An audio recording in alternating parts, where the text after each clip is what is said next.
Medical ബില്ലിൽ ഗവർണറുടെ തീരുമാനം ഇന്നറിയാം. നിയമസഭ പാസാക്കിയ ബില്ല് ഗവർണർക്ക് കൈമാറിയിട്ടുണ്ട്. വിവരങ്ങൾ ഷീജ നൽകും. ഷീജ, ഇതിലെ സാങ്കേതികമായ നടപടിക്രമങ്ങളാണ് ഇനി പൂർത്തിയാകാനുള്ളത്. എന്തായാലും ഇന്ന് തന്നെ തീരുമാനം ഉണ്ടാകും എന്ന് പ്രതീക്ഷിക്കാമോ?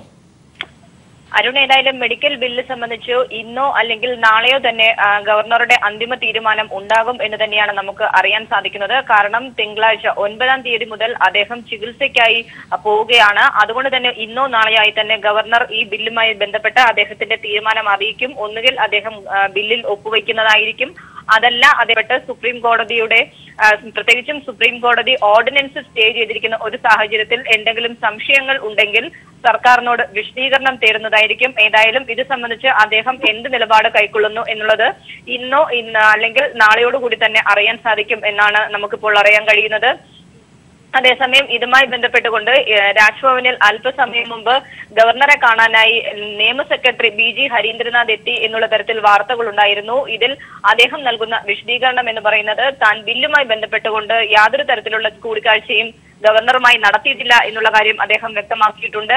താൻ 13 ഓർഡിനൻസിന്റെ കാലാവധി നീട്ടാൻ വേണ്ടി കഴിഞ്ഞ ദിവസം ചേർന്ന് പ്രത്യേക മന്ത്രിസഭാ യോഗം തീരുമാനിച്ചിരുന്നു. ഇതുമായി ബന്ധപ്പെട്ട് മാത്രമാണ് രാജ്ഭവനിൽ എത്തിയത് എന്നാണ് നിയമ സെക്രട്ടറി വ്യക്തമാക്കുന്നത്.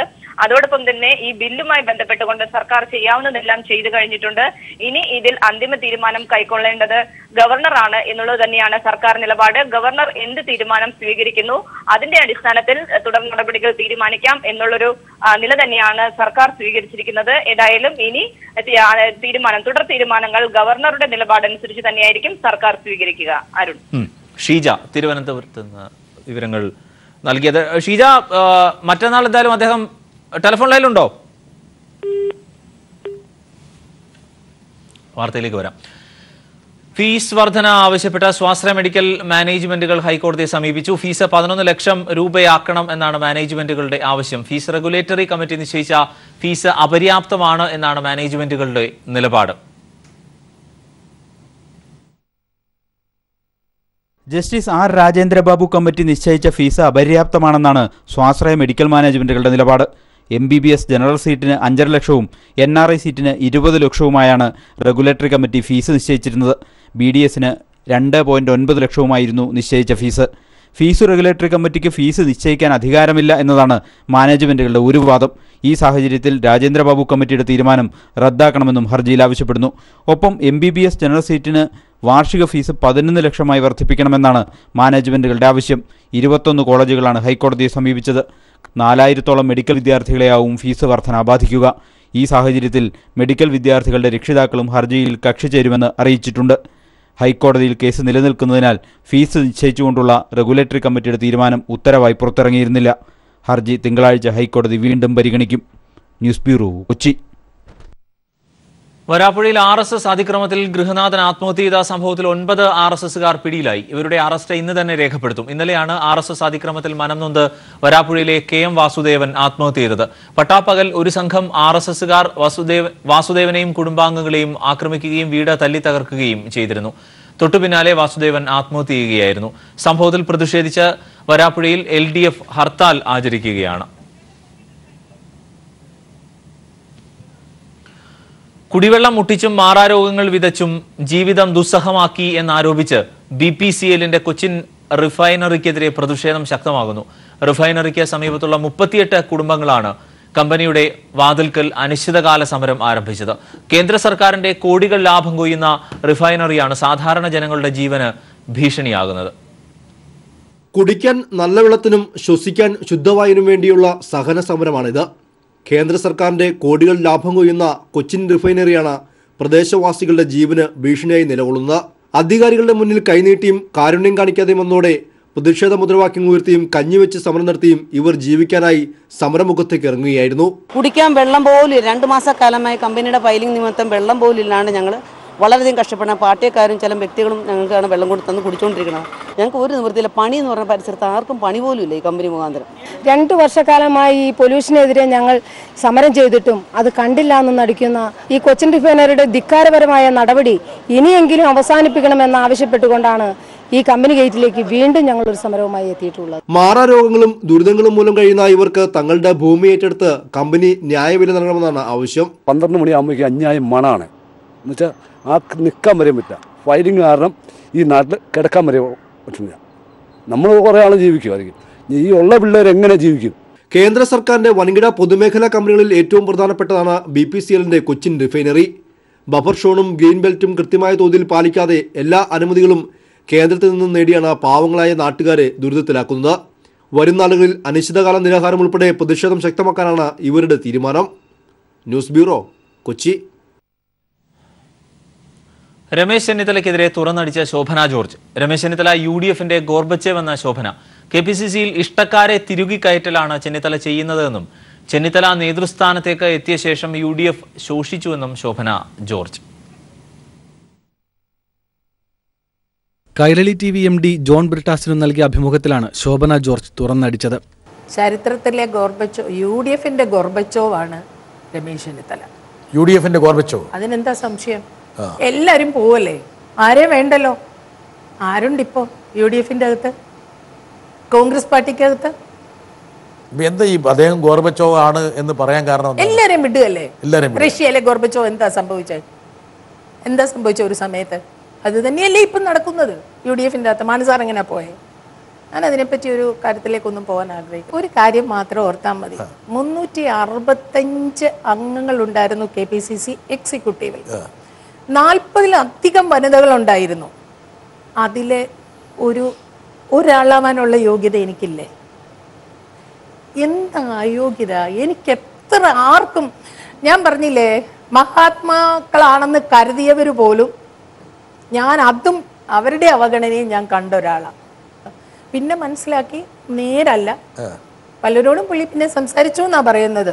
ഞാൻ ഇരിക്കുന്ന കാലം വരെ ഈ പാർട്ടിയിലേക്ക് അവർക്ക് വാതിൽ തുറക്കത്തില്ല. കുട്ടിക്കാലത്ത് ബാലജനസഖ്യം മുതൽ ഒരുമിച്ച് പ്രവർത്തിച്ചവരാണ് ഞങ്ങൾ. എന്നാൽ തന്റെ പ്രശ്നങ്ങൾ നേരിൽ പറയാൻ 3 തവണ KPCC ഓഫീസിലെത്തിയിട്ടും ചെന്നിത്തല അതിനു തയ്യാറായില്ല. 1992 മുതൽ ചെന്നിത്തലയുടെ നിലപാടുകൾ KPCCക്ക് തീർത്തും അപജയമായി തുടങ്ങി.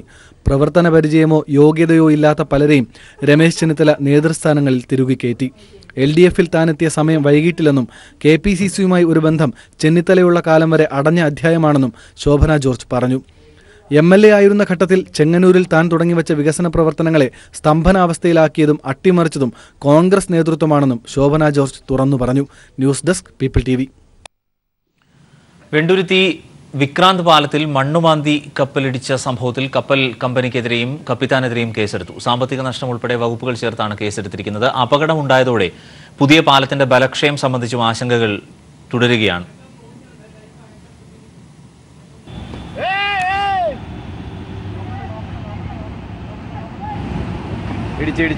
ഇടിച്ച്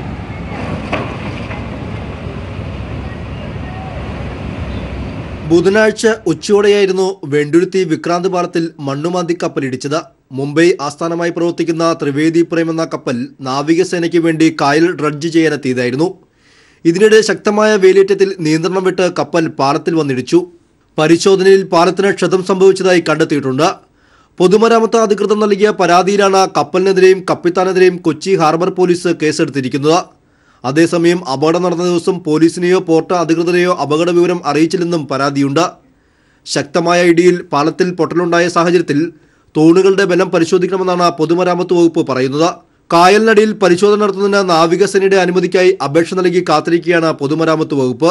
കൊച്ചിയുടെ ചരിത്ര സ്മാരകങ്ങളൊന്നായ വെണ്ടുരുത്തി റെയിൽവേ പാളം പൊളിച്ചു നീക്കുന്ന നടപടി പുരോഗമിക്കുകയാണ്.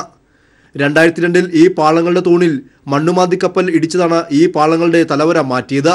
പാളം പൊളിച്ചു നീക്കുമ്പോൾ വെണ്ടുരുത്തി പാലം നിലനിർത്തണമെന്ന് ആവശ്യപ്പെട്ട് ഇവിടെ രാഷ്ട്രീയ സാംസ്കാരിക പ്രവർത്തകർ പ്രതിഷേധവും ശക്തമാണ്. ഇതിനിടെയാണ് സമീപത്തുള്ള പുതിയ പാലത്തിലുണ്ടായ അപകടവും. News bureau, Kochi.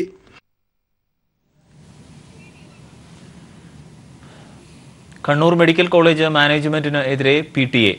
നിരുത്തരവാദപരമായാണ് മാനേജ്മെന്റ് പ്രവർത്തിച്ചത്. നീറ്റ് പരീക്ഷയിൽ ജയിച്ചവരാണ് വിദ്യാർത്ഥികളെല്ലാം. വിദ്യാർത്ഥികൾ നിരപരാധികളാണ് എന്നും PTA. കാരണം കണ്ണൂർ മെഡിക്കൽ കോളേജിലെ 150 വിദ്യാർത്ഥികളും നീറ്റ് ക്വാളിഫൈഡ് ആയിട്ടുള്ള കുട്ടികളാണ് എന്നുള്ളതിന്റെ വ്യക്തമായ തെളിവുകൾ ഞങ്ങളുടെ കയ്യിൽ ആ 150 കുട്ടികളെയുണ്ട്. കുട്ടികൾ 100% നിരപരാധികളാണ്. കാരണം അർഹതപ്പെട്ട കുട്ടികളാണ്, യോഗ്യതയുള്ള കുട്ടികളാണ് അവിടെ പഠിക്കാൻ വേണ്ടി എത്തിയിരിക്കുന്നത്. പക്ഷേ വളരെ സുതാര്യമായി നടത്തേണ്ടിയിരുന്ന ഒരു അഡ്മിഷൻ മാനേജ്മെന്റ് അത് കൃത്യസമയത്ത് ബന്ധപ്പെട്ട രേഖകൾ ബന്ധപ്പെട്ട അധികാരികൾക്ക് ആവശ്യമായ സമയത്ത് നൽകാൻ തയ്യാറായില്ല എന്ന ഒരൊറ്റ കാരണമാണ് യഥാർത്ഥത്തിൽ നിരപരാധികളായ ഞങ്ങളുടെ വിദ്യാർത്ഥികളും രക്ഷിതാക്കളും ഇന്ന് അനുഭവിക്കുന്ന ഏറ്റവും വലിയ ദുരന്തം. ഷീജ വിവരങ്ങൾ നൽകും. ഷീജ, ഈ മാനേജ്മെന്റ് കുട്ടികളെ കബളിപ്പിക്കുകയായിരുന്നു എന്നാണോ PTA നിലപാട്? തീർച്ചയായും അരുൺ, ആ രീതിയിൽ തന്നെയാണ് ഇപ്പോൾ കണ്ണൂർ മെഡിക്കൽ കോളേജിന്റെ PTA സംഘം നടത്തുന്ന ഈ വാർത്താ സമ്മേളനത്തിൽ നിന്നും വ്യക്തമാകുന്നത്. കാരണം കണ്ണൂർ മെഡിക്കൽ കോളേജിൽ നിന്നും 150 കുട്ടികളാണ് ഇപ്പോൾ വഴിയാധാരമാകുന്നത്. പ്രത്യേകിച്ചും ഈ കുട്ടികൾ എല്ലാവരും തന്നെ നീറ്റ് പരീക്ഷ എഴുതി ജയിച്ചവരാണ് എന്ന് തന്നെയാണ് ഈ PTA ഭാരവാഹികൾ വ്യക്തമാക്കുന്നത്. അതിനുള്ള കൃത്യമായ തെളിവും തങ്ങളുടെ പക്കലുണ്ട് എന്നുള്ള കാര്യമാണ് ഇവർ പറയുന്നത്. തങ്ങളുടെ കുട്ടികൾ നിരപരാധികളാണ്. മുഴുവൻ കുട്ടികളും ഓൺലൈനിൽ രജിസ്റ്റർ ചെയ്തിട്ടുണ്ട്. ഒപ്പം തന്നെ അഡ്മിഷൻ സൂപ്പർവൈസറി കമ്മീഷൻ സീൽ ചെയ്ത രേഖകൾ വരെ ഇതിന് തെളിവായി ഉണ്ട് എന്നും ഇവർ വ്യക്തമാക്കുന്നു. അതുൾപ്പെടെ കാണിച്ചു തന്നെയാണ് അവർ വാർത്താ സമ്മേളനം നടത്തുന്നത്. ഇതിൽ ജസ്റ്റിസ് ജെയിംസ് കമ്മിറ്റി, മേൽനോട്ട സമിതിയായ ജസ്റ്റിസ് ജെയിംസ് കമ്മിറ്റി ആവശ്യപ്പെട്ടിട്ടുള്ള രേഖകൾ മാനേജ്മെന്റ് കൃത്യസമയത്ത് നൽകിയിട്ടില്ല. ഇത് മാനേജ്മെന്റിന്റെ നിരുത്തരവാദപരമായ നിലപാടായിരുന്നു. ഇതേ തുടർന്നാണ് തങ്ങളുടെ കുട്ടികൾക്ക് ഈ രീതിയിലുള്ള ഒരു അവസ്ഥ നേരിടേണ്ടി വരുന്നത്. പ്രത്യേകിച്ചും കുട്ടികൾ എല്ലാവരും 100% അർഹരാണ് എന്ന് തന്നെയാണ് ഇവർ വ്യക്തമാക്കുന്നത്. എന്നാൽ ഇതിൽ പ്രത്യേകിച്ചും ഇവർ സർക്കാരുമായി കരാറുണ്ടാക്കാത്ത കോളേജാണ് എന്നുള്ളത് കൊണ്ട് തന്നെ സർക്കാർ നിശ്ചയിച്ചിരുന്ന ഫീസിനും വളരെ കൂടുതൽ തന്നെയാണ് ഇവരിൽ നിന്നും വാങ്ങിയിരുന്നതെന്ന് ഇവർ തുറന്ന് സമ്മതിക്കുന്നുണ്ട്. ഇതിൽ സുപ്രധാനമായി പറയാനുള്ളത്, ഒരു കുട്ടിയിൽ നിന്നും 43 ലക്ഷം വരെ ഇതിന് പ്രവേശനത്തിന് വേണ്ടി മാനേജ്മെന്റ് വാങ്ങിയിരുന്നു എന്നുള്ളതാണ്. ഇത്തരത്തിൽ വലിയ രീതിയിലുള്ള തലവരി പണം ഇവരിൽ നിന്നും കുട്ടികളിൽ നിന്നും മാനേജ്മെന്റ് ഈടാക്കിയിട്ടുണ്ട് എന്നുള്ള കാര്യം തന്നെയാണ് ഇപ്പോൾ ഇവർ പറയുന്നത്. കുട്ടികൾ ആത്മഹത്യ ചെയ്യുന്നുവെന്ന് പറയുന്ന ഒരു സാഹചര്യത്തിലാണ് സർക്കാർ പോലും ഈ വിഷയത്തിൽ കുട്ടികളെ സഹായിക്കുന്ന ഒരു നിലപാടുമായി രംഗത്ത് വന്നിട്ടുള്ളത്. അതുകൊണ്ട് തന്നെ ഈ വിഷയത്തിൽ എല്ലാ രീതിയിലും പലരും സഹായിക്കുമ്പോൾ പോലും മാനേജ്മെന്റിന്റെ ഭാഗത്ത് നിന്നും വളരെ മോശമായ ഒരു സമീപനം തന്നെയാണ് തങ്ങൾക്കെതിരെ ഉണ്ടായത് എന്നാണ് ഇപ്പോൾ ഇവർ ഗുരുതരമായും ആരോപിക്കുന്നത്. അതായത് ഇതിന്റെ പ്രത്യാഘാതങ്ങൾ അറിയാമായിരുന്നിട്ടും വസ്തുതകൾ മറച്ചു വെച്ചുകൊണ്ട് ബോധപൂർവമായ നീക്കമാണ് മാനേജ്മെന്റിന്റെ ഭാഗത്തുനിന്നുണ്ടായത് എന്നുള്ള ആരോപണം കൂടിയാണ് ഷീജ. തീർച്ചയായും ആ രീതിയിൽ തന്നെയാണ്. കാരണം നമുക്കറിയാം, മേൽനോട്ട സമിതിയായ ജസ്റ്റിസ് ജെയിംസ് കമ്മിറ്റി അദ്ദേഹം നിലവിൽ ഓരോ കോളേജുകൾക്കും അതിന്റേതായ രീതിയിലുള്ള പ്രവേശന നടപടികൾ ഏത് രീതിയിൽ നടത്തണം എന്ന് സംബന്ധിച്ച് നിഷ്കർഷിച്ചുകൊണ്ട് ഉത്തരവുകൾ ഇറക്കിയിരുന്നു. എന്നാൽ അതിനെ പൂർണ്ണമായും ലംഘിച്ചുകൊണ്ടുള്ള ഒരു പ്രവേശനം തന്നെയാണ് കണ്ണൂർ മെഡിക്കൽ കോളേജിൽ നടത്തിയത് എന്നുള്ളതിൽ സംശയമില്ല. കാരണം സർക്കാർ പറഞ്ഞതിൽ നിന്നും ഇരട്ടിയിലധികം തുകയാണ് അവർ കുട്ടികളിൽ നിന്നും ഈടാക്കിയിരിക്കുന്നത്. ഈ കാരണങ്ങൾ കൊണ്ട് തന്നെയാണ് നമുക്കറിയാം, നേരത്തെ ജസ്റ്റിസ് ജെയിംസ് കമ്മിറ്റി തന്നെ ഈ പ്രവേശനം നടപടികൾ റദ്ദാക്കുകയും ചെയ്തിരുന്നു. തുടർന്നാണ് ഇത് കോടതി കയറുന്നതും. ഇപ്പോൾ നിലവിൽ ഈ കുട്ടികളുടെ ഭാവി തീർത്തും ഈ 180 കുട്ടികൾ, കണ്ണൂർ മെഡിക്കൽ കോളേജിലെ 150 കുട്ടികളും കരുണയിലെ 30 കുട്ടികളും അടക്കം ഈ 180 കുട്ടികളുടെയും ഭാവി അനിശ്ചിതത്വത്തിൽ ആയിരിക്കുന്നത്. എന്നാൽ ഇനി ഈ വിഷയത്തിൽ സർക്കാർ പോലും തങ്ങൾക്ക്, പ്രത്യേകിച്ചും തങ്ങളുടെ കുട്ടികൾ മരണത്തിലേക്ക് എന്നുള്ള ഒരു കാര്യമായി മുന്നോട്ട് പോകുന്ന സാഹചര്യത്തിലാണ് സർക്കാർ പോലും ഈ വിഷയത്തിൽ ഇടപെട്ടതും തങ്ങൾക്ക് വേണ്ടി ഓർഡിനൻസും അത് ബില്ലുമായി കൊണ്ടുവരുന്ന രീതിയിലേക്ക് കാര്യങ്ങൾ എത്തിയതും. പക്ഷേ ഇപ്പോൾ നിലവിൽ ഷീജ വിവരങ്ങൾ നൽകിയത് തിരുവനന്തപുരത്ത് നിന്ന്. മെഡിക്കൽ ബില്ലിൽ കോൺഗ്രസിൽ ഭിന്ന അഭിപ്രായമുണ്ട് എന്ന് MM ഹസൻ. വിദ്യാർത്ഥികളുടെ ഭാവിയെ കരുതിയാണ് ബില്ലിനെ പിന്തുണച്ചത് എന്നും ഹസൻ പറഞ്ഞു. മാനുഷിക പരിഗണന എന്ന നിലയ്ക്കാണ് ഞങ്ങൾ ഈ ഒരു തീരുമാനമെടുത്തത്. ഇതിൻ്റെ ഗുണഭോക്താക്കളാകുന്നത് ഈ സ്വകാര്യ മാനേജ്മെൻറ്റുകളാണ് എന്ന് ഞങ്ങൾ മനസ്സിലാക്കിക്കൊണ്ട് തന്നെ അതിനോടുള്ള പ്രതിഷേധം. പക്ഷേ അതിനപ്പുറം ഈ കുട്ടികളെ ആത്മഹത്യയിലേക്ക് തള്ളിവിടുന്ന ഒരു കൂട്ട ആത്മഹത്യ നമ്മുടെ നാട്ടിൽ ഉണ്ടാവാതിരിക്കണം എന്നുള്ള ഒരു മാനുഷിക പരിഗണനയാണ് ഈ കാര്യത്തിൽ ഞങ്ങൾ എടുത്തത്. അതാണ് CA ആന്റണി എന്ന് പറഞ്ഞിട്ടുള്ളത്. അദ്ദേഹം പറഞ്ഞിട്ടുള്ള നിലപാട് അദ്ദേഹത്തിൻ്റെ നിലപാട് പാർട്ടിയുടെ നിലപാടാണ്. ആ നിലപാടിൽ തന്നെയാണ് ഞങ്ങൾ ഇപ്പോഴും ഉറച്ചു നിൽക്കുന്നത്. പക്ഷേ ഇതിനൊരു എക്സംഷൻ ഉണ്ടായ പശ്ചാത്തലമാണ് ഞാൻ പറഞ്ഞത്. സൽമാൻ ഖാന്റെ വിധി ഉച്ചയ്ക്ക് ശേഷം കോടതി പറയും. ജോധ്പൂർ സെഷൻസ് കോടതിയാണ് വിധി പറയുന്നത്. അതേസമയം ജോധ്പൂർ സെഷൻസ് കോടതി ജഡ്ജി ഉൾപ്പെടെ 87 ജഡ്ജിമാരെ സ്ഥലം മാറ്റി. രാജസ്ഥാൻ ഹൈക്കോടതിയാണ് സ്ഥലം മാറ്റിയത്. ഹരീഷ് ചെങ്ങാട്ട് വിവരങ്ങൾ നൽകും. ഹരീഷ്, ഉച്ചയ്ക്ക് ശേഷം ഈ ഹർജിന്മേൽ വിധി ഉണ്ടാകുമോ? തീർച്ചയായും മറു ഉച്ചയ്ക്ക് ശേഷം 2 മണിക്ക് ഉച്ചഭക്ഷണത്തിന് ശേഷം 2 മണിക്ക് കോടതി കൂടിയ ശേഷമായിരിക്കും ഇപ്പോൾ വിധി പറയുക എന്നാണ് ഇപ്പോൾ കോടതി അറിയിച്ചിരിക്കുന്നത്. കഴിഞ്ഞ ദിവസം ജാമ്യാപേക്ഷ വാദം കേട്ട ജോധ്പൂർ സെഷൻസ് കോടതി കേസ് വിധി പറയാൻ വേണ്ടി ഇന്നത്തേക്ക് മാറ്റിവെക്കുകയായിരുന്നു. ഇന്ന് ഉച്ചവരെ ഈ നടപടികൾ 12 മണിയോട് കൂടി തന്നെ വാദം പൂർണ്ണമായി കേട്ടു. അതിനുശേഷം കേസ് വിധി പറയാൻ വേണ്ടി ഉച്ചഭക്ഷണത്തിന് ശേഷം മാറ്റിവെക്കുകയായിരുന്നു. കേസിൽ സൽമാൻ ഖാൻ കുറ്റക്കാരനാണെന്ന് കണ്ടെത്തിയ ജോധ്പൂർ ചീഫ് ജുഡീഷ്യൽ മജിസ്ട്രേറ്റ് കോടതി 5 വർഷം തടവും 15 രൂപ പിഴയും വിധിച്ചിരുന്നു. 51 പേജുള്ള ജാമ്യാപേക്ഷയാണ് സൽമാൻ ഖാൻ ജോധ്പൂർ സെഷൻസ് കോടതി ഫയൽ ചെയ്തിരിക്കുന്നത്. അൻവിറ അർപ്പിത എന്ന 2 സഹോദരന്മാർ ഇന്ന് രാവിലെ തന്നെ 10:30 കൂടി തന്നെ ജയിലിൽ കോടതി വളപ്പിൽ എത്തിയിട്ടുണ്ട്. അവർ കോടതി സൽമാൻ ഖാന്റെ വിധി അറിയാൻ വേണ്ടി അൻവിറയും അർപ്പിതയും 10:30 തന്നെ കോടതി എത്തിയിട്ടുണ്ട്. കഴിഞ്ഞ ദിവസം ജാമ്യാപേക്ഷ വാദം കേട്ട കോടതി കേസ് വിധി പറയാൻ വേണ്ടി ഇന്നത്തേക്ക് മാറ്റിവെക്കുകയായിരുന്നു. കൃഷ്ണമൃഗത്തെ ആരാധിക്കുന്ന ബിഷ്ണോയ് സമുദായക്കാർ മറ്റു കേസുകളുമായി ബന്ധപ്പെട്ട് ജോധ്പൂർ ജയിലിൽ ശിക്ഷ അനുഭവിക്കുന്നത് കൊണ്ട് താൻ ജയിലിൽ സുരക്ഷിതനല്ലെന്ന് സൽമാൻ ഖാൻ ഹർജിയിൽ ചൂണ്ടിക്കാട്ടിയിട്ടുണ്ട്. അതുപോലെ തന്നെ കോടതി ആവശ്യപ്പെടുമ്പോഴെല്ലാം ഹാജരാവാൻ തയ്യാറാണെന്നും അതുകൊണ്ട് ജാമ്യം അനുവദിക്കണമെന്നും സൽമാൻ ഖാൻ ആവശ്യപ്പെട്ടു. ഈ കൃഷ്ണമൃഗത്തെ വേട്ടയാടി എന്നുള്ള കേസുമായി ബന്ധപ്പെട്ട് തന്നെ ആയുധം കൈവശം വെച്ച കേസ് 2-3 കേസുകളിൽ തന്നെ ഹൈക്കോടതി ഈ സൽമാൻ ഖാനെ കുറ്റവിമുക്തനാക്കിയിരുന്നു. അതുകൊണ്ട് തന്നെ മറ്റു കേസുകളിൽ കുറ്റവിമുക്തനാക്കി. അതുകൊണ്ട് ഈ കേസിൽ എനിക്ക് ജാമ്യം അനുവദിക്കുമെന്നാണ് ഇപ്പോൾ ജാമ്യ ഹർജിയിൽ സൽമാൻ ഖാൻ ആവശ്യപ്പെട്ടിരിക്കുന്നത്. സെഷൻസ് കോടതി ജാമ്യം അനുവദിച്ചില്ലെങ്കിൽ ഹൈക്കോടതിയെ സമീപിക്കാനാണ് സൽമാൻ ഖാന്റെ തീരുമാനം. ജാമ്യാപേക്ഷ കോടതി തള്ളിയ ഖാൻ അഭിനയിക്കുന്നതും നിർമ്മിക്കുന്നതുമായ നിരവധി ബോളിവുഡ് ചിത്രങ്ങൾ പ്രതിസന്ധിയിലാവും. ബ്രേവ് 3 അതുപോലെ തന്നെ ഭാരത് അടക്കമുള്ള ചിത്രങ്ങളും ചില ടെലിവിഷൻ ഷോകളും മുടങ്ങുന്നതോടെ 1000 കോടി രൂപയുടെ നഷ്ടം, അതിന് പ്രതിസന്ധി വിനോദ വ്യവസായ മേഖല ഉണ്ടാകുമെന്നാണ് ഇപ്പോൾ കണക്കാക്കുന്നത്. കേസിൽ 5 വർഷം തടവും 10,000 രൂപയും പിഴ വിധിച്ച ജോധ്പൂർ ചീഫ് ജുഡീഷ്യൽ മജിസ്ട്രേറ്റ് കോടതി വേട്ടയ്ക്കിടെ സൽമാനൊപ്പം ഉണ്ടായിരുന്ന മറ്റു സിനിമാ താരങ്ങളായ സെയ്ഫ് അലി ഖാനെയും സൊനാലി ബേന്ദ്രയും നീരാൻ ഗോട്ടാലി എന്നിവരെ വെറുതെ വിട്ടിരുന്നു. ഇതിനു പുറമെ സൽമാൻ മുസ്ലിം മത വിശ്വാസിയായതുകൊണ്ടാണ് അദ്ദേഹത്തെ ശിക്ഷിച്ചിരിക്കുന്നത് എന്ന പാക് വിദേശകാര്യമന്ത്രി ഖ്വാജ ആസിഫിന്റെ വിവാദ പരാമർശത്തിന് നിരവധി പേർ ഇപ്പോൾ രംഗത്തെത്തിയിരിക്കുന്നുണ്ട്. അതിനു പുറമെ ബോളിവുഡ് നടൻ സൽമാൻ ഖാനെ ജയിൽ ശിക്ഷ വിധിച്ച ദേവ്കുമാർ ഗാത്രി ഇപ്പോൾ സ്ഥലം മാറ്റിയിരിക്കുന്നു. ഇന്നലെ വൈകുന്നേരമാണ് അതിന്റെ പകർപ്പുകൾ തന്നെ പുറത്തു വന്നിരിക്കുന്നത്. അദ്ദേഹത്തിന്റെ കൂടെ ഒപ്പം ജാമ്യാപേക്ഷ പരിഗണിക്കുന്ന ജോധ്പൂർ സെഷൻസ് കോടതി ജഡ്ജി രവീന്ദ്രകുമാർ ജോഷി ഇപ്പോൾ സ്ഥലം മാറ്റിയിട്ടുണ്ട്. നിലവിൽ ഇരുവരും അടക്കം 87 ജഡ്ജിമാരാണ് ഇപ്പോൾ സ്ഥലം മാറ്റിയിരിക്കുന്നത്. രാജസ്ഥാൻ ഹൈക്കോടതിയാണ് ഇപ്പോൾ പട്ടിക പുറത്തുവിട്ടിരിക്കുന്നത്. ഇന്നലെ രാത്രിയോടുകൂടി തന്നെയായിരുന്നു പട്ടിക പുറത്തു വന്നത്. രാജസ്ഥാനിൽ സാധാരണ ഏപ്രിൽ 15 ശേഷമായിരുന്നു സാധാരണ ഗതിയിൽ ജഡ്ജിമാരുടെ സ്ഥലംമാറ്റം ഉണ്ടാവാറ്. എന്നാൽ ഇത്തവണ സ്ഥലംമാറ്റം നേരത്തെയാണ് പ്രഖ്യാപിച്ചിരിക്കുന്നത്. വെള്ളിയാഴ്ച ജാമ്യാപേക്ഷ പരിഗണിച്ച ജഡ്ജി രവീന്ദ്രകുമാർ ജോഷി കേസ് പഠിക്കണമെന്നും കാണിച്ച് ഇന്നത്തെ മാറ്റിവെക്കുകയായിരുന്നു. എന്നാൽ ഇന്ന് 12 മണി വരെ വിശദമായ വാദം കേട്ടതിനു ശേഷം കേസ് വിധി പറയാൻ വേണ്ടി 2 മണിക്ക് മാറ്റിവെക്കുകയായിരുന്നു. ഇദ്ദേഹത്തെ ജോധ്പൂരിൽ നിന്ന് സിലോഹിലേക്കാണ് സ്ഥലം മാറ്റിയിരിക്കുന്നത്. അദ്ദേഹത്തിന് പകരം ഭീൽവാല ഡിസ്ട്രിക്ട് സെഷൻസ് ജഡ്ജി ചന്ദ്രകുമാർ സൊങ്ങാരിയാണ് ഇപ്പോൾ പുതിയതായി നിയമിച്ചിരിക്കുന്നത്. അതിനു പുറമെ ശിക്ഷ വിധിച്ച ജഡ്ജി ഗാത്രിക്ക് പകരം ഉദയപൂർ അഡീഷണൽ ചീഫ് ജുഡീഷ്യൽ മജിസ്ട്രേറ്റിലെ സമരേന്ദ്ര സിംഗ് സിക്കർവേനെയാണ് നിയമിച്ചിരിക്കുന്നത്. എന്തായാലും ഉച്ചയ്ക്ക് 2 മണിയോടുകൂടി തന്നെ വിധി വരും എന്നാണ് നമുക്ക് മനസ്സിലാക്കാൻ പറ്റുന്നത്. അരുൺ, ഹരീഷ്, ഈ ICICI ബാങ്ക് തട്ടിപ്പിൽ ചന്ദ കൊച്ചാറിന്റെ ഭക്തൃ സഹോദരനെ ചോദ്യം ചെയ്തിട്ടുണ്ടല്ലോ. ഇത് 3ാം തവണയാണ് അദ്ദേഹത്തെ ചോദ്യം ചെയ്യുന്നത്. ലേറ്റസ്റ്റ് വിവരങ്ങൾ എന്താണ്? അരുൺ, ഈ ICICI ബാങ്ക് മേധാവി ചന്ദ കൊച്ചാറിന്റെ 10 സഹോദരൻ രാജീവ് കൊച്ചാറിനെ വീണ്ടും കസ്റ്റഡി എടുത്തിരിക്കുകയാണ്. ചോദ്യം ചെയ്തതിന്റെ ഭാഗമായി തന്നെയാണ് കസ്റ്റഡി എടുത്തിരിക്കുന്നത് എന്നാണ് നമുക്ക് കിട്ടുന്ന വിവരം. വീഡിയോകോൺ വായ്പ ഇടപാടുമായി ബന്ധപ്പെട്ട് ചോദ്യം ചെയ്യുന്നതിനാണ് അദ്ദേഹത്തെ ഇപ്പോൾ കസ്റ്റഡി എടുത്തിരിക്കുന്നത്.